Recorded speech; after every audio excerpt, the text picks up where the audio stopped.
Breaking news, Hillary paid him $10 million to do it. She needs to rot in prison now, by Al Waisman for freedomdaily.com.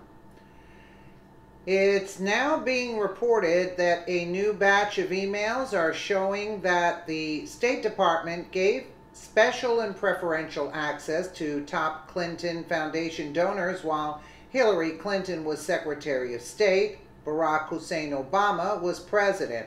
This is just unbelievable. The Clinton corruption runs so deep that if anyone were to fall in, they would vanish forever. And all this is being linked to the case where a potentially shady Miami businessman is currently serving 12-year prison sentence after scamming the government out of millions of hard-earned tax dollars. The donor is called Claudio Osorio, and he received $10 million from the government after the Clinton State Department reportedly pulled some strings in exchange for foundation contributions. Osorio received the money from the Overseas Private Investment Corporation, OPIC.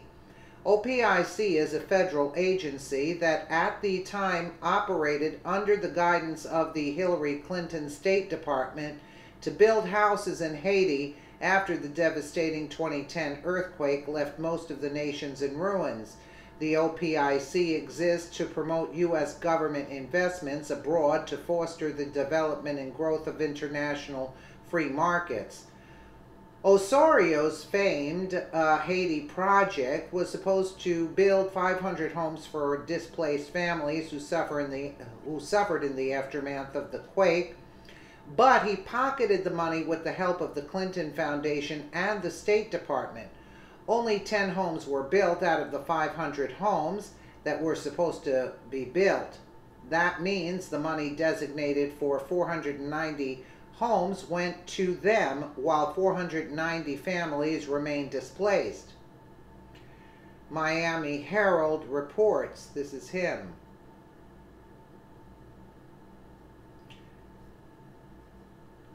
Miami businessman Claudio Osorio gets 12 years in prison for fraud conviction. Claudio Osorio, a Venezuelan native who rose to the top of Miami's business community, was humbled Wednesday when a federal judge sentenced him to 12 and a half years in prison for stealing tens of millions of dollars from investors in his failed venture to build low-cost construction materials for housing in developing countries. U.S. District Judge William Dimitrioulas also ordered Osorio, 54, to pay back about $24 million to investors in his defunct company, Innovita Holdings, Inc. The judge gave Osorio credit for pleading guilty to 3 conspiracies of wire fraud and money laundering, and accepted the prosecution's recommendation that he receive a 10% sentence reduction under federal guidelines. But Dimitrioulas still imposed a sentence that nearly equaled the low end of those guidelines, saying Osorio committed extensive fraud. Osorio, who once lived on Star Island before his arrest last December, apologized to his family, Innovita employees, and investors. "I betrayed all the faith and belief they deposited in me," Osorio told the judge. "I failed them." Osorio, who once hobnobbed with Bill Clinton, Hillary Clinton, and Barack Obama at fundraisers in his waterfront home, pleaded guilty in February to 3 conspiracy offenses involving wire fraud and money laundering. After running a Fortune 500 computer distribution company that went bankrupt in 2000, Osorio launched an ill-fated venture named Innovita Holdings to build low-cost housing in Haiti and other developing countries. That startup got him into serious trouble with investors and the feds. Osorio also will be required to pay restitution between $20 million and $50 million to investment victims, but only a fraction of that money has been recovered so far in a parallel bankruptcy action. FBI agents built a fraud case against Osorio after some of his investors, including NBA basketball stars, accused the globe-trotting entrepreneur of using his Miami Beach-based company Inavida to swindle them and the U.S. government. According to an indictment, Osorio conspired to fleece $40 million from 10 investors and an additional $10 million from the federal government program between 2006 and 2011. The government grant was for building 500 homes in Haiti after its devastating earthquake in January of 2010, a project that Osorio touted to promote his company but which never broke ground. Instead, Osorio moved investors' money to offshore bank accounts in the Cayman Islands. The bankruptcy trustee of his failed company, attorney Mark Meelan, said he could not recover any money there because it was either spent on Osorio's extravagant lifestyle or squandered. Meland also said he uncovered evidence that Osorio fabricated emails from foreign bankers regarding his account balances in the Cayman Islands. The main investor who held the legal offensive against Osorio, Miami businessman and attorney Chris Korg, who sank $4 million into Inavida, including $3 million borrowed from his close friend, Miami-Dade lobbyist and businessman Rodney Barreto. Korg urged the judge to give Osorio a harsh sentence, saying Osorio's crime was nothing more than a disgusting fraud. Korg, a major Democratic fundraiser who came to know Osorio and his wife during the Clinton and Obama presidential campaigns, was not the only investor duped by the charismatic entrepreneur. Others saw potential profits in Osorio's new company, including NBA star Carlos Boozer, former Miami Heat center Alonzo Mourning, and Tanzanian businessman, a group of United Arab Emirates investors, and a former Star Island neighbor. Although Inavida had a manufacturing facility in North Miami-Dade and prominent board member including former Governor Jeb Bush and Miami condo king George Perez, the company never gained traction.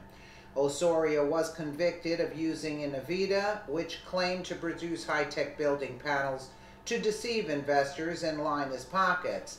Osorio, represented by attorney Humberto Dominiquez, pleaded guilty before U.S. District Judge William Dimitrioulias in Fort Lauderdale Federal Court in February. As part of his plea, the U.S. Attorney's Office agreed to drop 19 other charges. Before his indictment was returned last December, a bankruptcy judge ordered Osorio to sell a major asset that he and his wife, Amaryllis, had purchased in 1997, their 1-acre, 2-story Star Island home with infinity pool, which was auctioned for $12.7 million. Most of the sale proceeds from the heavily mortgaged property went to banks and other lenders. Osorio's Inavida investors received $3.4 million of the balance, according to bankruptcy court records. Osorio and his wife were allowed to keep about $1.6 million. In July of 2012, the couple, parents of 3 children, paid nearly $924,000 for a 4-bedroom, 5-bathroom condominium in Aventura. Federal prosecutors eventually moved to seize the property as part of the criminal forfeiture against Osorio. But his wife countered that move in court to preserve her interest in the condo, saying her portion of the purchase was not tainted by any fraudulent funds. The wife's attorney, Scott Srebnick, persuaded prosecutors to let her keep her portion and pay the U.S. government $382,500 for her husband's interest in the property. She now owns the Aventura condo outright. In Osorio's indictment, his wife is referred to as an unindicted co-conspirator who personally benefited from his business scam, although she is not identified by name. Assistant U.S. Attorney Lois Foster Steers decided not to prosecute Amaryllis Osario under an agreement that her husband plead guilty to criminal wrongdoing, according to court records. How long will the Clintons, Obama, and their secret crew get away with the deceitful shenanigans? The media is busy trying to pin a fake Russian collusion charge on President Donald Trump, but they are afraid to pay attention to something much darker and deeper. Is the mainstream media afraid of Hillary Clinton? Very good question. Yeah, very good question. Very good question. Anybody, and listen, if anything else, they'd take him out if anything was going towards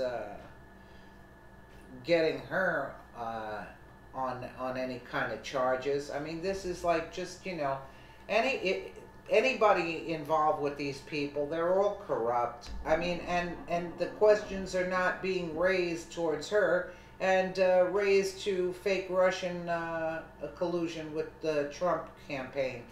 What? Right? Let me know what you guys think in the comments below. And again, thank you so much for watching.